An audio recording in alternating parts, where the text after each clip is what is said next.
Ayan mga lods, kumuha na naman tayong magic mugs sa TikTok.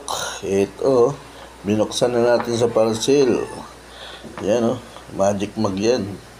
Mga lods, ganda ng quality niyan Ayan, nagamit na ilang araw yan mga lods. Hindi ko na-unboxing kasi naunahan nila ako nung anak ko Ayan binuksan na nila Ayan, ilang araw na yan, nakakalipas. Binuksan na nila. Ayan mga lods, i-try natin kung talagang magic mugs to, kung talagang yung mukha namin ng mag-asawa ang nakalagay dito. Ayan, tingnan natin, kuha tayong mainit na tubig kung talagang andito yung mukha namin mag-asawa mga lods. Ito, kuha tayo ng termos, salina natin mga lods. Talagang sa natin tong termos, lagyan natin ng mainit tubig yan kung talagang legit magic talaga sinasabi. In-order ko yan sa TikTok. Tingnan natin, pinag-ano natin ng magic mugs kung nandito yung mukha naman mag-asawa.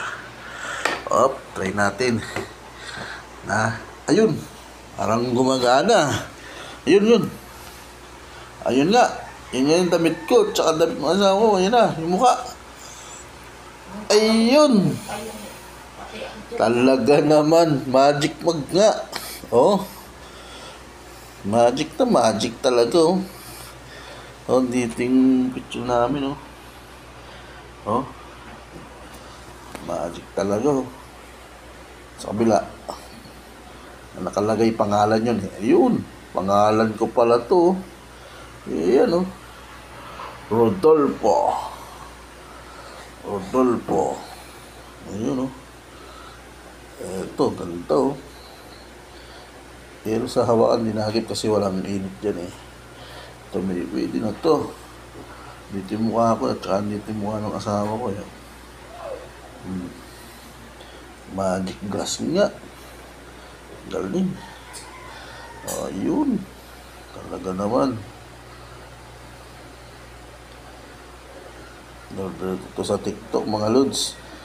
Kaya kung gusto nyo umorder, magpaano nito, andyan lang sa basket, order nyo na magic mugs yan. Tapos kung gusto nyo ibahin nyo na lang yung pangalan nyo dito ilagay. Kung halimbawa dadagdag ko yung pangalan na yan